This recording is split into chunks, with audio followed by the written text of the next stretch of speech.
The wine glass shattered against my face at 7:47 p.m. on a Friday evening.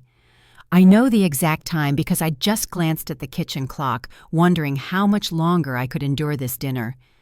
Blood, warm, metallic, mine, dripped onto the white tablecloth as my daughter-in-law's words echoed through the frozen dining room. "Maids must obey." She stood there, chest heaving, empty hand still raised from the throw. My son Daniel sat paralyzed, fork halfway to his mouth, unable to look at either of us. What Victoria didn't know, what she couldn't have known, was that I'd spent 35 years preparing for exactly this moment. Not the glass, not the blood, but everything that would come after. I'm Diana Gleason, 68 years old, and this is the story of how a single wine glass destroyed a marriage, just not the way Victoria intended. If you're watching this, please subscribe and let me know where you are watching from. But let me take you back to where this really began. For 35 years, I served as a judge at Harris County Court in Texas. I've heard thousands of testimonies, reviewed countless pieces of evidence, and learned to read people the way others read books. Every micro-expression, every hesitation, every lie hidden beneath polished words, I caught them all. Then Richard died. 40 years of marriage, and suddenly I was alone in a house too big for one person. The silence was unbearable. So when Daniel suggested I move in with him and Victoria, "Just temporarily, Mom, until you figure things out," I said yes. I thought it would be healing. I thought I'd be helping with the baby on the way. I was wrong on both counts. From the first week, I noticed things, small things, the kind that wouldn't register to someone without my training. Victoria never used my name. I was always she or your mother when she spoke to Daniel. My room was the smallest in the house, next to the laundry. My meals were expected to be ready when she got home. "Diana, could you start dinner at 5?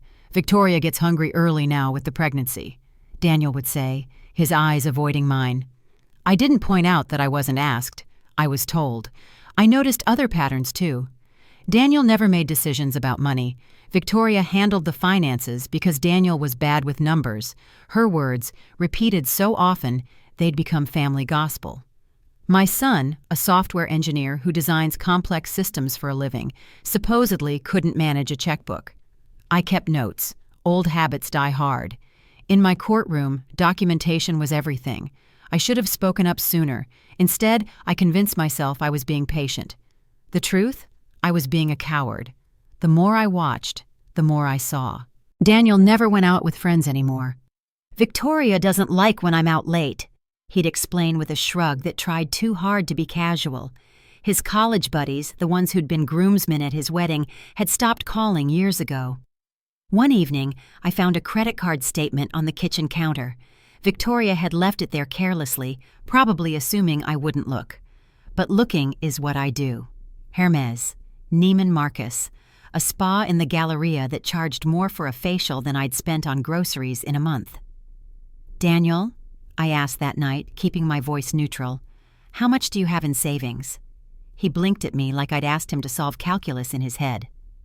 "Victoria handles that. Why?" "Just curious. You're doing well at work. Must be building quite a nest egg." I'm sure we're fine. Victoria's really good with money." He couldn't tell me a number. My 42-year-old son, who earned 6 figures designing software, couldn't tell me how much was in his own bank account. I recognized this pattern. I'd seen it hundreds of times from the bench.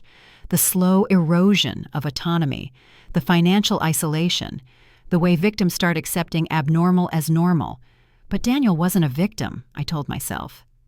Victoria was difficult, sure, high maintenance, but this was just marriage, wasn't it? Couples divide responsibilities. I wanted to believe that.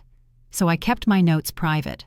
I documented dates, conversations, the bills I glimpsed when Victoria wasn't careful, not because I planned to use them, just because, after 35 years, I couldn't not notice. I had no idea how valuable those notes would become. The week before everything shattered, Victoria started drinking more. Not just a glass of wine with dinner. That had always been her routine. This was different. A glass at lunch, another at 4, a bottle by bedtime, and she was 3 months pregnant. "Victoria," I said one afternoon, watching her pour her second glass of Pinot Noir, "should you be drinking? With the baby?" Her eyes snapped to mine like I'd insulted her mother. "Mind your own business. You're just a guest here." Just a guest. In my son's home, where I cooked, cleaned, and did laundry while she posted photos of brunch with her girlfriends. I let it go. I shouldn't have. That night, I tried talking to Daniel. "Son, I'm worried about Victoria's drinking. She's pregnant. The doctor must have told her. She's stressed about the baby, Mom." He cut me off without looking up from his laptop. "The doctor said 1 glass occasionally is fine." 1 glass, occasionally. I'd counted 3 that day alone. I started writing more detailed notes. Times, amounts, exact words. I also began paying attention to Mrs. Patterson's security camera next door, the one that covered half our front porch and driveway. I'd noticed it months ago, the way I notice everything. Never thought much of it. Now I filed it away mentally, just in case. "You're always watching me," Victoria said one morning, catching me observing her pour Baileys into her coffee. "It's creepy." "I'm not watching you. I'm just here." "Well, stop being here so much. Go to your room or something." "Go to your room. Like I was a child. Like I was a dog." I smiled and said nothing, but I kept writing. Friday evening arrived like any other. I'd spent 3 hours preparing beef bourguignon, Daniel's favorite from childhood.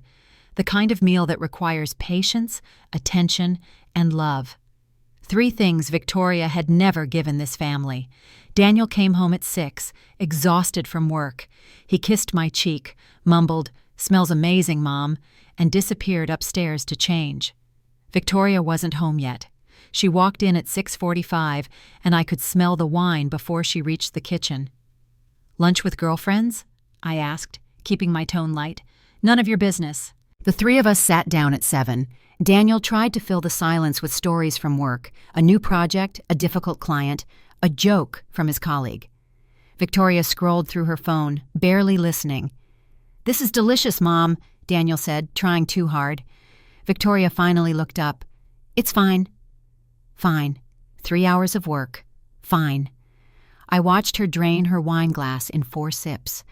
Daniel stiffened, almost imperceptibly. I caught it because I was looking for it. "Honey," he said carefully, "maybe slow down a little? Maybe mind your own business." That phrase again. Her favorite weapon. The tension stretched across the table like a wire about to snap. I could hear the clock ticking on the wall. 7:30. 7:35. 7:40. Victoria reached for the wine bottle, found it empty, and turned her gaze to me. "Pour me more wine." Not a request. An order. Like I was staff, like I was nothing. Daniel stared at his plate. I waited for him to say something. He didn't. 7:47 p.m. I looked at the clock one last time before everything changed. No. The word hung in the air. Small, simple, devastating. "No." Victoria's voice was silk over steel. "What did you say?" "I said no." I kept my voice even. Calm. The same tone I'd used to deliver verdicts. "Victoria, you've had enough. Think about the baby." She set her empty glass down with a precise click. "Excuse me?" "You're pregnant. You've been drinking since lunch." "I'm not helping you drink more." Daniel's fork clattered against his plate. "Mom?" "Don't mom me." Victoria's chair scraped back as she stood. "Who do you think you are?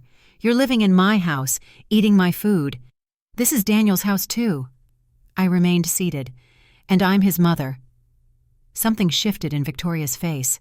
The mask, the one she wore in public, at brunch with friends, in photos for Instagram, cracked and fell away. What lay beneath was ugly.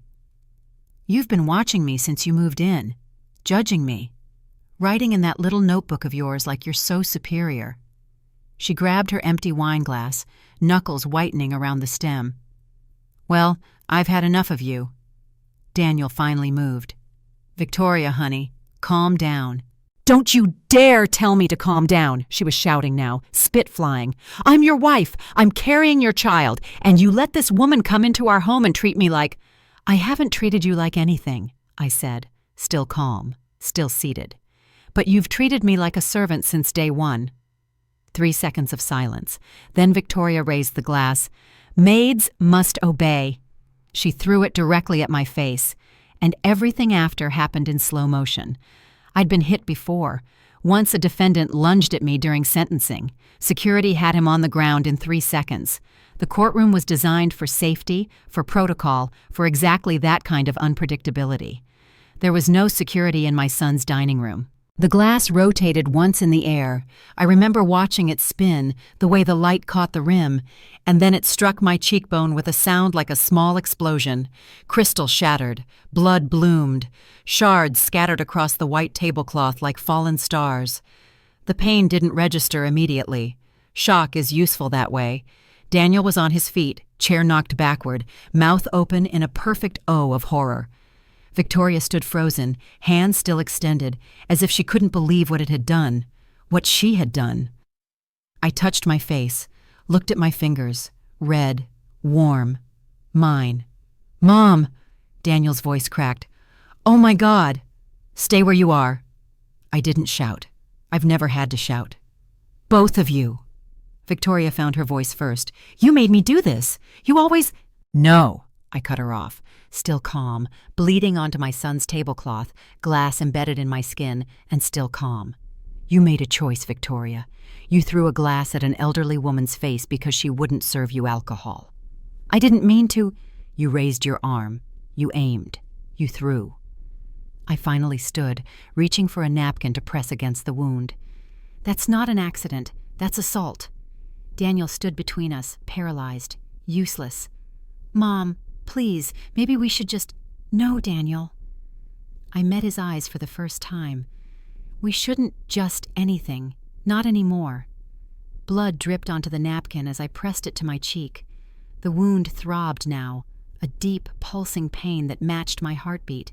Victoria had retreated to the far side of the table, arms crossed, chin lifted in defiance. She was already rewriting history in her head. I could see it happening. "You provoked me," she said. "You've been provoking me for months. Daniel, tell her. Tell her how she's been undermining our marriage."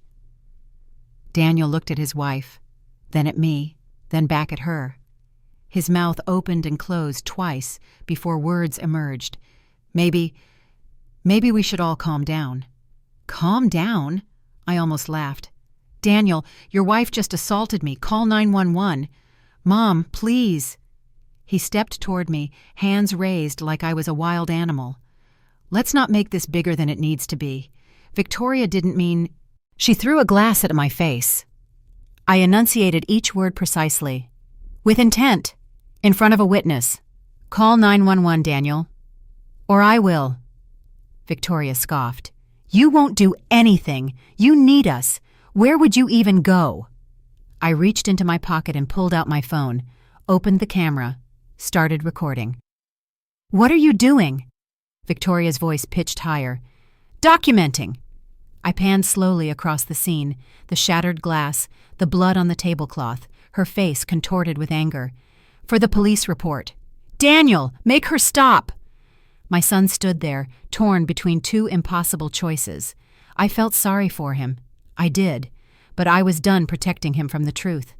"I'm leaving now," I said, slipping the phone back into my pocket. "To get stitches, then to file a report." I picked up my purse from the counter. "Daniel, you have until morning to decide whose side you're on." I didn't slam the door on my way out. I closed it softly.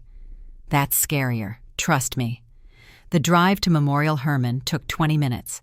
I kept one hand on the wheel, the other pressing a fresh dish towel to my face. The bleeding had slowed but not stopped. I'd need stitches. My phone buzzed 9 times before I reached the hospital. Daniel. I didn't answer. In the ER waiting room, a nurse took one look at me and fast-tracked me through triage. "Ma'am, what happened?" "Domestic assault. I need everything documented for a police report." Her expression shifted from concern to professional understanding. "Of course. Let me get the charge nurse." They photographed my wound from 6 different angles before the doctor started cleaning it. 7 stitches. A nurse named Maria recognized my name. She'd testified in my courtroom 5 years ago, a custody case. "Judge Gleason?" She kept her voice low. "Are you okay?" "I will be." At 2:14 a.m., I sat in the parking lot and called Margaret Sullivan. She answered on the fourth ring, voice thick with sleep. "Diana, it's 2 in the morning." "I know. I need your help." Margaret was silent for 3 beats. We'd worked together for 15 years. She knew I didn't call at 2 a.m. for small matters. "Tell me." I told her. The glass, the blood, the months of behavior I documented, what I planned to do next. "I'll meet you at the station," she said when I finished. No hesitation, no questions about whether I was sure. "Give me 40 minutes. "Margaret, thank you." "Don't thank me yet. We have a long road ahead." She had no idea how right she was. The Harris County Sheriff's Office at 4 a.m. has a particular emptiness to it. Fluorescent lights buzzing, stale coffee, the hollow echo of footsteps on linoleum. Officer Rodriguez met me at the front desk. I'd worked with him for years. He'd testified in my courtroom dozens of times. Now he looked at me with that expression I'd seen on victims' faces countless times, the mixture of respect and pity that made my stomach turn. "Judge Gleason." He pulled out a chair for me. "I'm sorry you're here like this." "So am I." Margaret arrived 15 minutes later, briefcase in hand, heels clicking with purpose. She sat beside me as I gave my statement, interjecting only when legally necessary. Officer Rodriguez documented everything: the medical report from Memorial Hermann, the video on my phone, the time-stamped photographs, my handwritten notes from the past 4 months. "Mrs. Patterson," I said. "My neighbor. She has a security camera that covers our front porch. The footage will show me leaving the house with blood on my face. It will also show Victoria standing in the doorway, watching me leave. She didn't call for help. She didn't try to stop me." Rodriguez nodded, writing. "I'll obtain that footage first thing in the morning." "And the arrest?" He hesitated. "Judge Gleason, are you sure about this? This is your family." I touched the bandage on my cheek. 7 stitches, a scar I would carry forever. "Officer Rodriguez, in 35 years on the bench, I told every victim the same thing. Silence protects abusers. I won't be a hypocrite." He held my gaze for a long moment, then nodded. "I'll have officers at the residence by 7 a.m. "Thank you." I didn't sleep that night. I didn't even try. At 6:45 a.m., I sat in a coffee shop across from the station, watching the sun rise through the window. My phone showed 32 missed calls from Daniel, 17 text messages. "Mom, please come home. Victoria is sorry.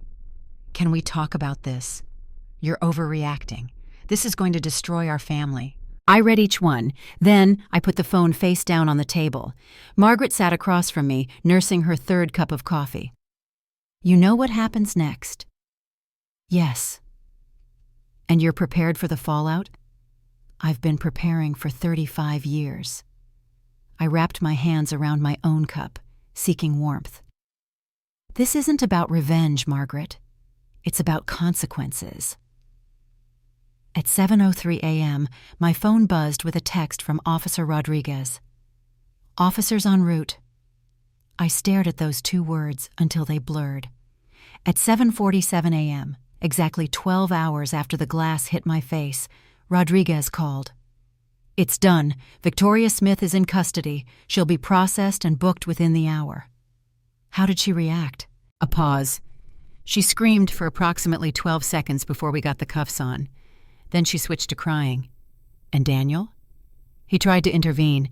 We had to explain that interfering with an arrest is a crime. He backed off. I closed my eyes.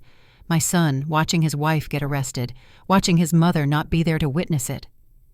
"Judge Gleason?" Rodriguez's voice softened. "We obtained Mrs. Patterson's footage. It corroborates everything.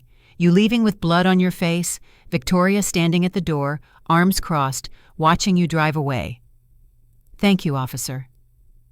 I'm sorry it came to this." So was I, but not sorry enough to stop. I wasn't there to see it, but the reports painted a vivid picture. 7:20 a.m. The doorbell rang.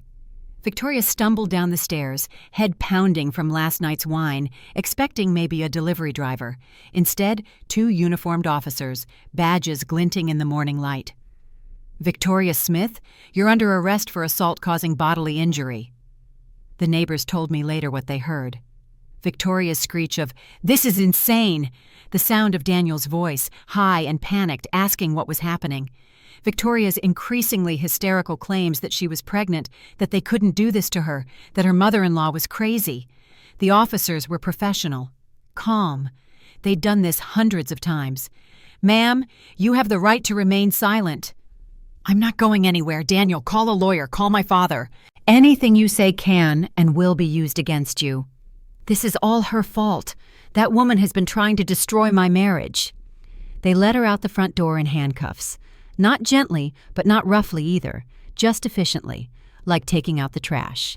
Mrs. Patterson stood on her porch, phone in hand, recording every second. She told me later she wanted backup footage, just in case.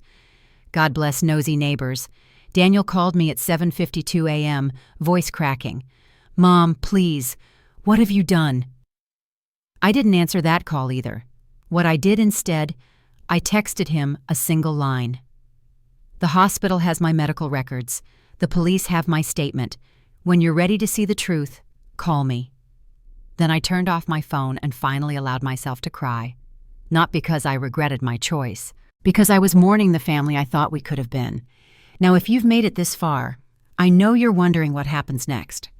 Before I continue, I want to ask you something. Drop a comment below and tell me, do you think I made the right choice? Should I have handled it differently? And if you're not subscribed yet, now's the time. Because what I discovered next about Victoria, it was worse than the glass. So much worse. Let's continue. 2 days after the arrest, Margaret called me at my hotel room. "Diana, we need to talk, in person." Her voice had that particular flatness she reserved for bad news. I'd heard it hundreds of times when she brought difficult cases to my courtroom. "How bad?" "Bad enough that you should be sitting down." She arrived an hour later with a manila folder thick enough to stop a bullet. I made us both coffee while she spread documents across the small hotel desk. "I did some preliminary digging into Victoria's finances," she said. "Standard procedure for building a comprehensive case." "And?" She slid the first document toward me, a statement from Daniel's 401k. I looked at the withdrawal history. Then I looked again. This can't be right. It's right. $89,000 withdrawn over the past 18 months. No authorized signatures on file. She forged them. My chest tightened. Daniel's retirement fund. What's left of it? Margaret pulled out another page. 3 credit cards opened in his name. Total outstanding balance, $47,000. The addresses on file go to a P.O. box Victoria registered 2 years ago. I thought about my son at dinner, unable to tell me how much was in his savings account. I thought about Victoria handling the finances. She's been stealing from him. Systematically, for years. Margaret's jaw was tight. "But Diana, there's more." She handed me a printed email from Victoria to a divorce attorney in Dallas, dated 3 months ago. Question regarding asset division in case of spouse's death. What would be the estate disbursement process? Spouse's death. My blood ran cold. What exactly, I said slowly, was Victoria planning? Margaret shook her head. I don't know yet, but I intend to find out. I called Daniel that afternoon. Mom. He sounded exhausted, hollow. Victoria's out on bail. She says, come to my hotel, room 412. Don't tell Victoria. Mom, I can't just... Daniel. I used my courtroom voice, the one that ended arguments. Now. He arrived an hour later, looking like he'd aged 10 years. Dark circles under his eyes, shirt wrinkled, the careful facade of a man whose life was crumbling. Mom, this has gone too far. Victoria's pregnant. She's scared. If you'd just drop the charges... I handed him the 401k statement. Read this. He frowned, took the paper. His eyes moved across the numbers. This is my retirement account. Yes. These withdrawals. He looked up, confused. I didn't authorize these. No, you didn't. I handed him the credit card statements, the P.O. box registration. One by one, I watched realization dawn on his face. Victoria handles our finances, he said weakly. She always said I wasn't good with money. You designed financial tracking software for 3 years. You're perfectly good with money. I kept my voice gentle. Victoria just didn't want you to see where yours was going. But she wouldn't. Check your bank account. Right now, on your phone. His hands trembled as he opened the app. I watched his face as the number appeared. $847. His voice cracked. That's supposed to be... I had over 90,000. I know, sweetheart. All this time... I took his hands in mine.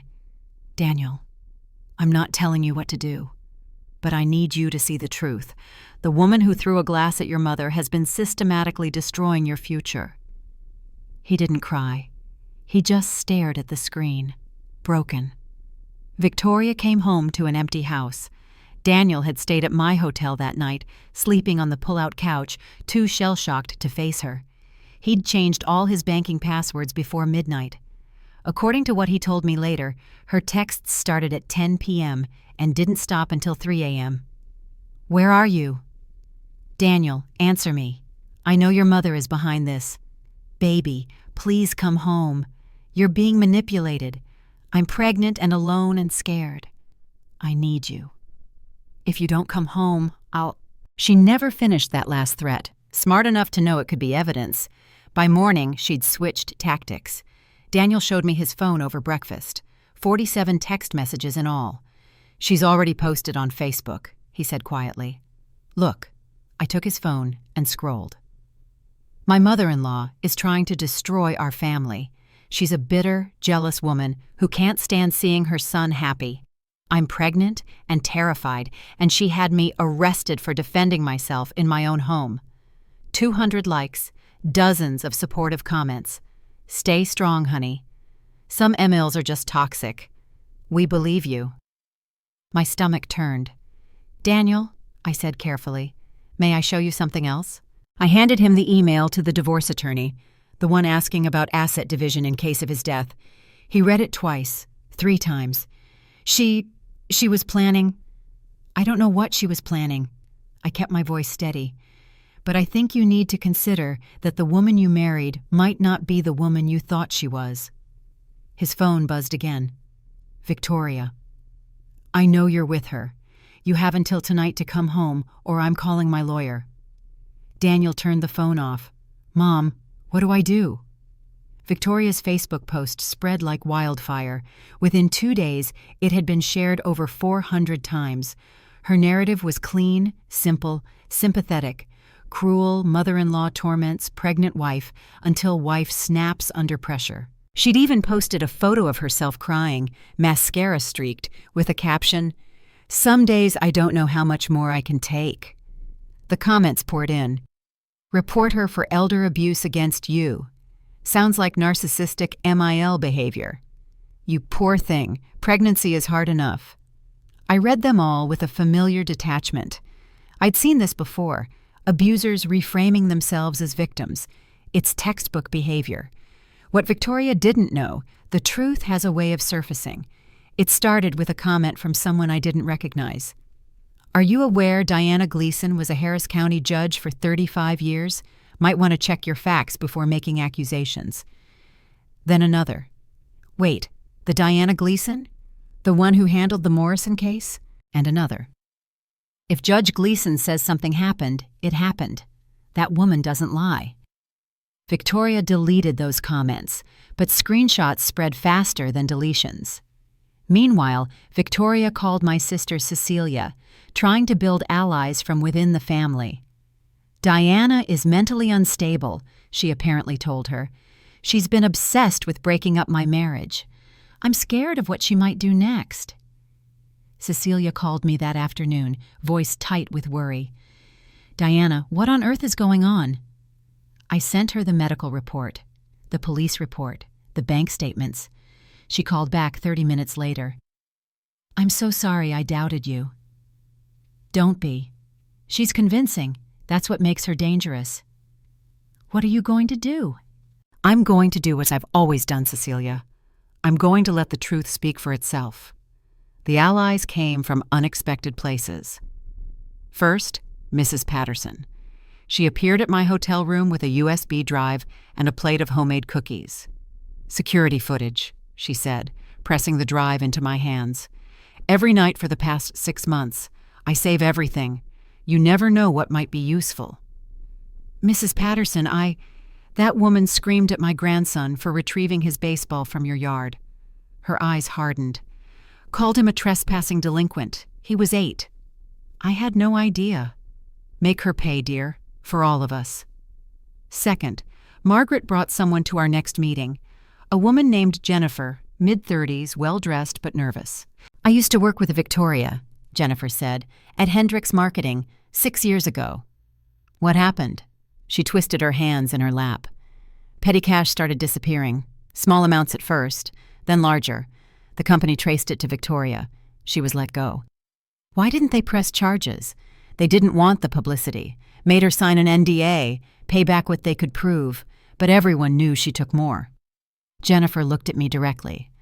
I've been waiting years for someone to finally stop her. Third, the ex-boyfriend. Margaret found him through old social media records. His name was Kevin, and he'd dated Victoria for 2 years before Daniel. She did the same thing to me, he said over a crackling phone line. Credit cards, savings account, even sold my grandmother's watch without telling me. Why didn't you go to the police? A long pause. I was embarrassed. A man admitting he got conned by his girlfriend? I thought people would laugh. Would you be willing to testify? Another pause, then, yes, I would. The pattern wasn't just emerging anymore. It was crystallizing into something undeniable. The Harris County Courthouse hadn't changed in 3 years. Same marble floors, same fluorescent lights, same peculiar smell of justice and anxiety. But I had changed. 3 years ago, I'd entered through the back, through the judge's entrance, robe pressed and ready. Now I walked through the front doors, past security, into the gallery where I'd seen thousands of faces waiting for verdicts. Victoria arrived in carefully orchestrated meekness, minimal makeup, hair pulled back, simple dress that screamed innocent victim. Her attorney, a young man who clearly had no idea who I was, guided her to the defendant's table. She saw me and froze for just a moment, then composed herself. Judge Richards entered. I'd mentored him 20 years ago when he was a fresh-faced prosecutor. He was fair, thorough, exactly what I needed. This hearing concerns a petition for a protective order filed by Diana Gleason against Victoria Smith, he announced. Ms. Gleason, please present your evidence. I stood. Margaret had advised me to let her handle it, but some things require a personal touch. Your Honor, on the evening in question, Mrs. Smith threw a crystal wine glass at my face, causing a laceration requiring 7 stitches. This assault was unprovoked and occurred in the presence of a witness, my son, Daniel Smith. I presented the medical records, the photographs, the video from my phone, the footage from Mrs. Patterson's security camera. Victoria's attorney objected twice. Judge Richards overruled him twice. Mrs. Smith, the judge said, turning to Victoria, do you deny these events occurred? Her attorney leaned in, whispering urgently. Victoria's jaw tightened. I was provoked. She had been emotionally abusing me for months. That's not what I asked. Judge Richards's voice was cool. Did you throw the glass? Yes or no? The silence stretched. Yes. The admission hung in the air. Judge Richards made a note. Continue, Ms. Gleason. Margaret stood this time. Your Honor, we have evidence of a larger pattern of abusive behavior that we believe is relevant to this petition. Victoria's attorney shot to his feet. Objection. This hearing is about the alleged assault, not overruled. Judge Richards leaned forward. I'll determine relevance. Proceed, Ms. Sullivan. Margaret distributed copies of the financial documents, the 401k withdrawals, the fraudulent credit cards, the forged signatures. Mrs. Smith has systematically defrauded her husband of approximately $136,000 over the past 18 months, Margaret said. This includes $89,000 from retirement funds and $47,000 in unauthorized credit card debt. Victoria's face drained of color. Furthermore, Margaret continued, producing the email, 3 months ago, Mrs. Smith consulted a divorce attorney about asset division in the event of her husband's death. The courtroom murmured. Even Judge Richards' eyebrows rose. "Your Honor, this is outrageous," Victoria's attorney sputtered. "This has nothing to do with—" "It has everything to do with a pattern of abuse," I said, standing. "Financial abuse is domestic abuse, Your Honor. This woman has been systematically isolating and exploiting my son while treating me as household staff. The glass was simply the first time she crossed a line she couldn't explain away." Judge Richards looked at Victoria. "Mrs. Smith, do you have a response to these financial allegations?" Her attorney whispered frantically. Victoria's composure cracked. "That's between me and my husband. You have no right. Forging signatures on retirement accounts is a federal crime, Mrs. Smith." Judge Richards' voice was ice. "You might want to choose your next words very carefully." Victoria's mouth opened, closed. She had nothing. What happened next? I'll remember until my dying day. Victoria's carefully constructed mask didn't just slip. It shattered into 1,000 pieces right there in open court. "This is a setup!" She shot to her feet, knocking over her chair. "You're all against me! She planned this! She's been planning this for months!" "Mrs. Smith, sit down." Judge Richards' voice carried the weight of absolute authority. "No! You don't understand what she's been doing to me!" Victoria pointed at me, finger trembling. "She watches me. She writes things down. She's been building a case against me from the moment she moved in." "Yes," I said calmly. "I have. Because that's what you do when you witness patterns of abuse.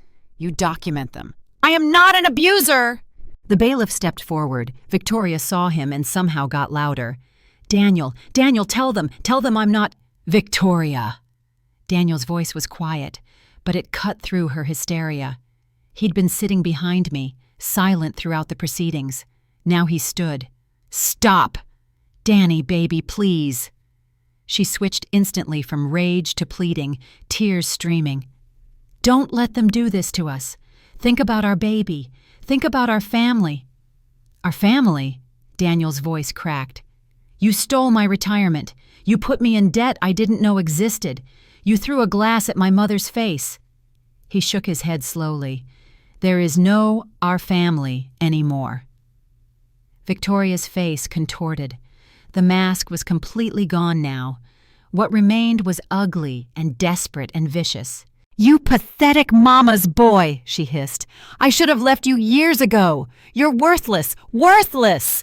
The entire courtroom heard it. Judge Richards didn't even blink. "Bailiff, remove Mrs. Smith from the courtroom." The courtroom fell silent after they took Victoria away. Her screams echoed down the hallway, fading into nothing. Judge Richards took a long breath. "Well, that was illuminating." A nervous laugh rippled through the gallery. "Based on the evidence presented today," he continued, "I am granting the petition for a protective order. Mrs. Smith is prohibited from coming within 500 feet of Ms. Gleason for a period of 2 years. She is further prohibited from any direct or indirect contact, including through third parties or electronic means." I exhaled. 2 years, 500 feet, written in legal ink. "Additionally," Judge Richards said, "I am referring the financial fraud evidence to the appropriate authorities for further investigation. What I've seen today suggests potential federal crimes that fall outside the scope of this hearing." Victoria's attorney, what was left of him, gathered his papers in silence. He looked like a man who'd just realized he'd been defending a monster. "Ms. Gleason," Judge Richards turned to me, "I hope you understand how difficult it must have been to bring this matter to court. The legal system exists to protect people. I'm glad you trusted it." "Thank you, Your Honor." I walked out of that courtroom with Daniel beside me. The first time in years we'd walked anywhere together without Victoria between us. Outside, the Texas sun was blinding. I stopped on the courthouse steps, letting the warmth soak into my bones. "Mom." Daniel's voice was thick. "I'm sorry. For everything. Don't apologize for her actions." "No, I mean—" He struggled for words. "For not believing you. For not seeing it." I took his hand the way I had when he was small. "You see it now. That's what matters." I know that was intense. Trust me, living it was even harder. But we're not done yet. The restraining order was just the beginning. What came next changed everything. For Victoria, for Daniel, and for me. Before I continue, let me know in the comments. Have you ever known someone stuck in a toxic relationship who couldn't see it? Sometimes it takes an outsider to show them the truth. Now, let's keep going. Social media has a long memory and an appetite for drama. Within hours of the hearing, Victoria's original Facebook post was drowning in new comments. "So you forgot to mention the part where you threw a glass at her face? Asset division in case of husband's death? What were you planning? Wait, she's a retired judge? Good luck with that lawsuit, girl." Someone, Mrs. Patterson's niece, I later learned, had posted a summary of the court proceedings, complete with the screaming, the outbursts, and Victoria's final pathetic mama's boy comment to Daniel. Victoria deleted her original post, but screenshots are forever. Her supportive friends went mysteriously silent. The women who'd commented, "Stay strong, honey," and "Toxic Emil," didn't seem interested in defending financial fraud and assault. Funny how that works. 2 days later, I received an unexpected phone call. Victoria's father, calling from Florida. "Mrs. Gleason?" His voice was heavy.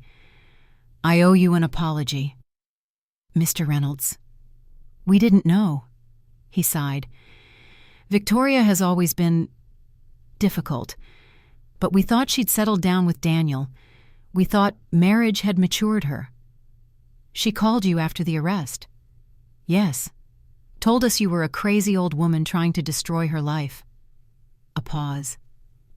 "But then we saw the court records, the financial documents, the emails to that lawyer."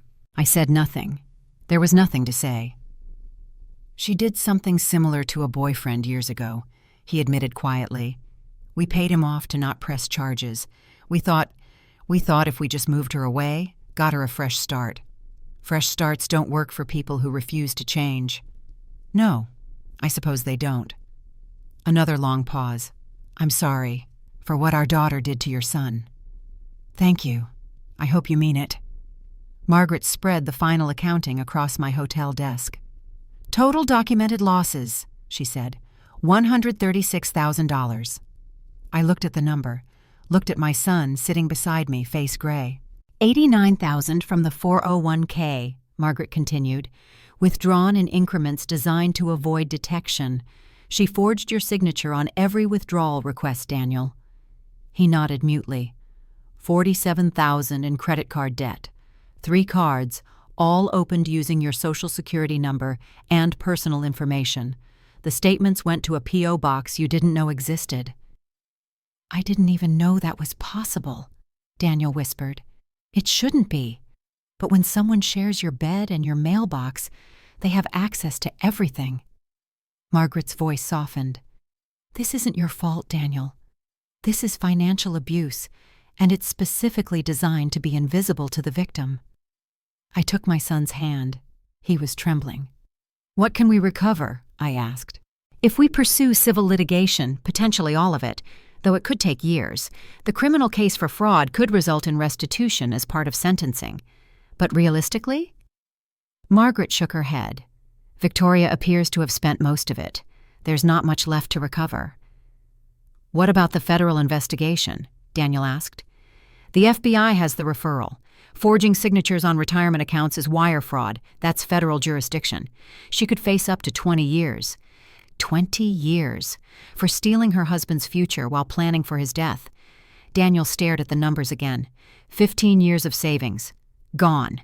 "You can rebuild," I told him. "You're 42. You have time."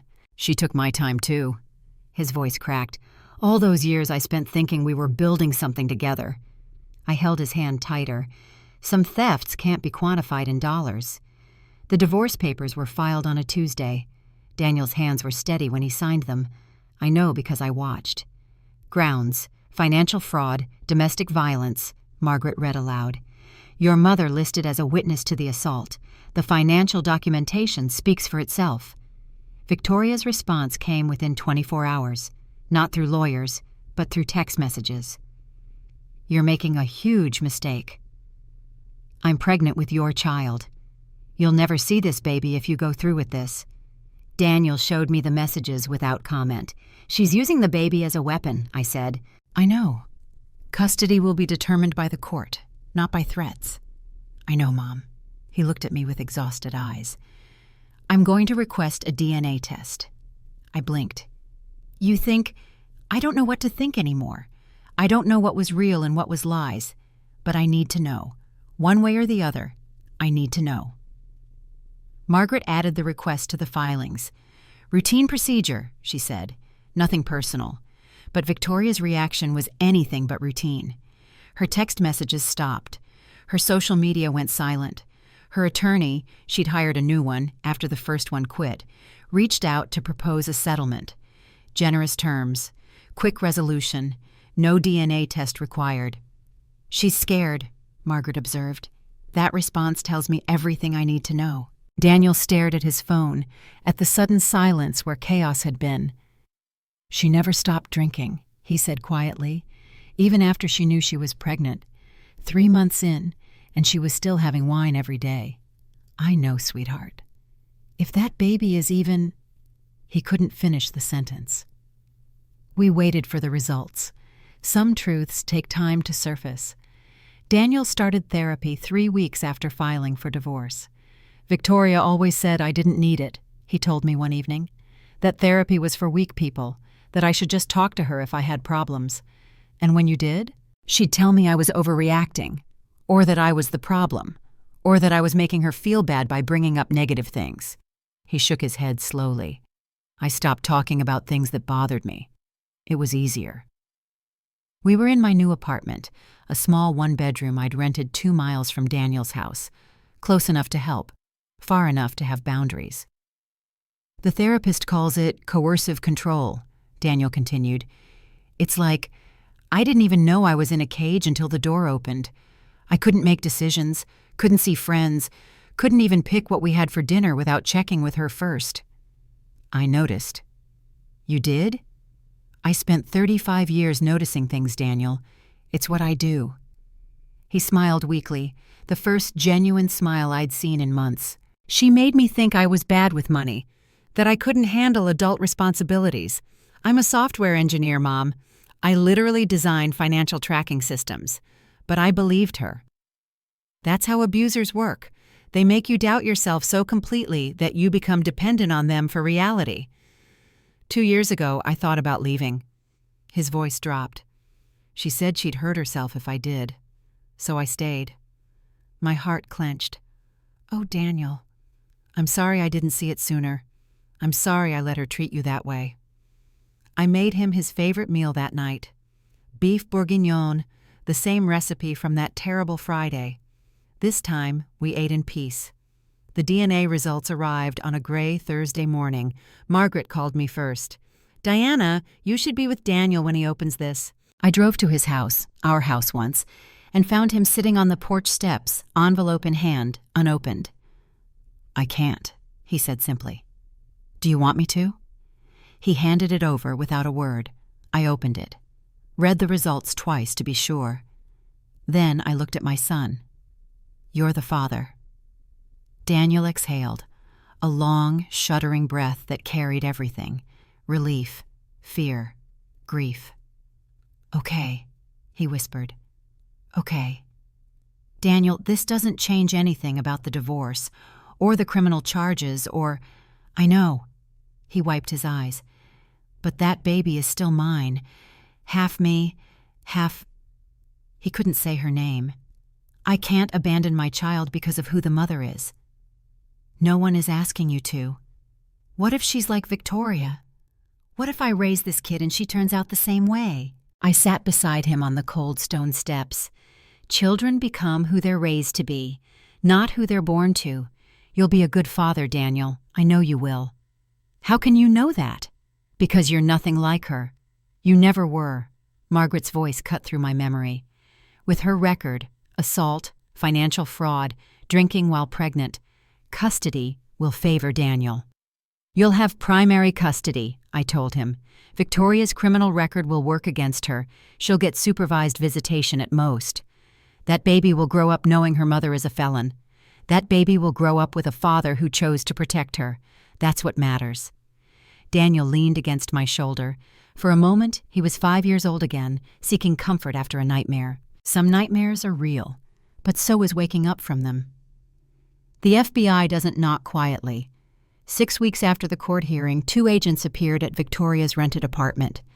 I wasn't there, but the arrest report told the story. Wire fraud, identity theft, interstate transportation of stolen funds. Victoria had used online portals, crossing state lines digitally, to drain Daniel's retirement accounts. In the eyes of federal law, that made it a federal crime. She could face up to 20 years, Margaret told me over the phone. More likely, with a plea deal, she'll get 3 to 5. And restitution?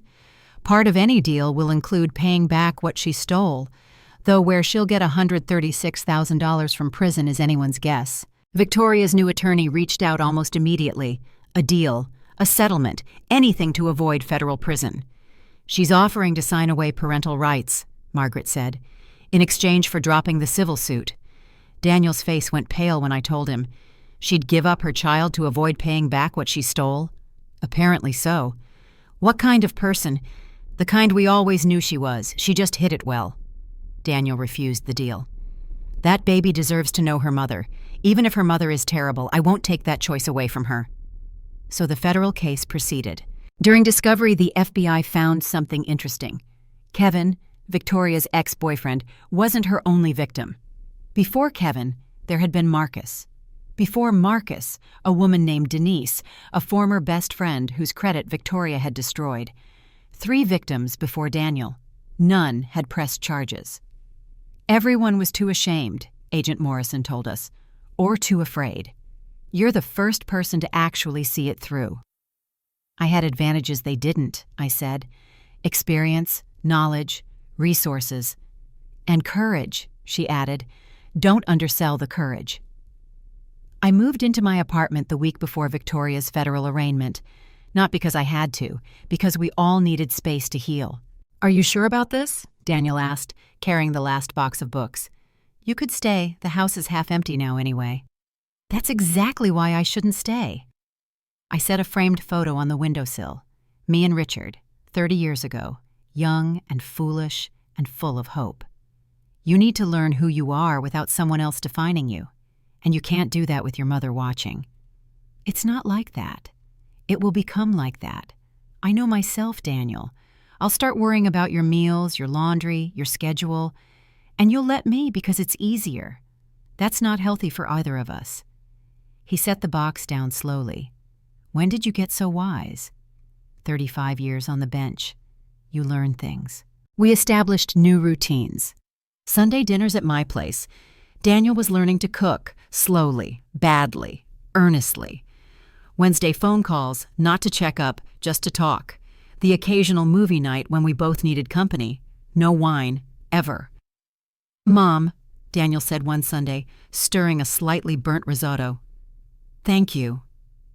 For what? For not saying, I told you so. For not making me feel stupid for not seeing what Victoria was. I took the wooden spoon from his hand before he could ruin dinner further. You weren't stupid. You were deceived. There's a difference. Is there? Stupidity is willful. You weren't willful. You were trusting. That's not a character flaw.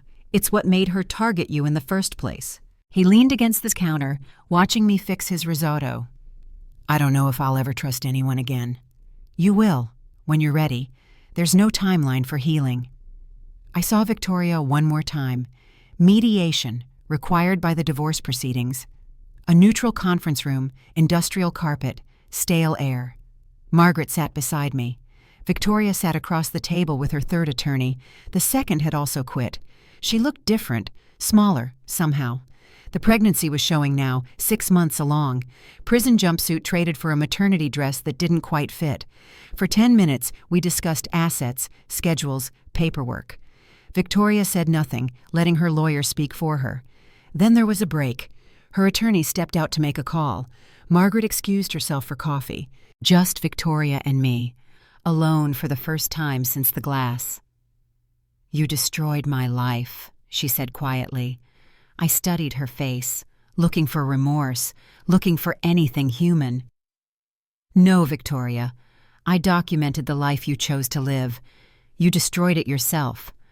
I was going to give Daniel everything. You took $136,000 from him. That's not giving, that's theft." Her jaw tightened. "You don't understand what it's like, growing up with nothing, watching everyone else have things you deserve." "You're right. I don't understand that. What I understand is choice. You chose to steal. You chose to lie. You chose to throw a glass at my face." I kept my voice level. "Every action has consequences. These are yours. I'm going to prison. Yes, my baby will be born in custody. Also, yes." Silence. Then, so quietly, I almost missed it. "I wasn't always like this." "Maybe not. But you became this. And you never tried to become something else." Her attorney returned. The moment passed. I walked out of that room, knowing I would never see her again. Not in person, anyway. Some chapters end quietly. This was one of them. 3 months after the mediation, I walked into the Harris County Women's Shelter.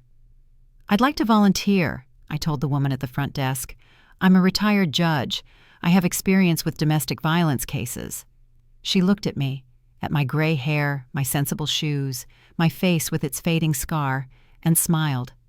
"We can always use people who understand the system." I started with 2 afternoons a week, helping women navigate protective orders, explaining their rights in language they could understand, sitting with them while they made impossible decisions. "How do you know so much about this?" one woman asked me. Young, bruised, reminded me of someone, but I couldn't place who. "Experience," I said. "Both sides of the bench." "What do you mean?" I touched the scar on my cheek, faint now but still there if you knew to look. "I mean, sometimes the best teachers are the ones who've been students." She didn't ask more questions. She didn't need to. I started writing in the evenings. A guide, nothing fancy, just practical steps for women trapped in abusive situations. How to document, how to protect your finances, how to build a case that would hold up in court. I called it What I Wish I'd Known, which wasn't quite accurate. I had known, but I'd been a coward about using the knowledge, until I wasn't. Margaret reviewed the draft, added legal citations, corrected my occasional lapses into judicial jargon.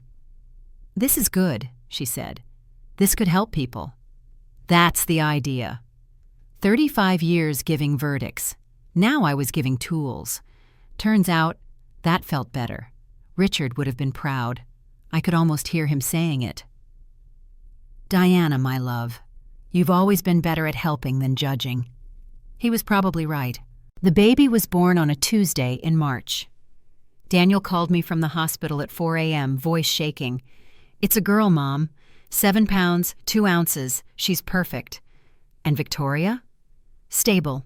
The birth was normal." A pause. "She goes back to federal custody tomorrow." I drove to the hospital as the sun rose, found Daniel in the NICU, staring through glass at a tiny creature wrapped in pink. "Lily," he said when I arrived. "I'm naming her Lily. Victoria wanted something else, but..." He shrugged. "I get to make this decision."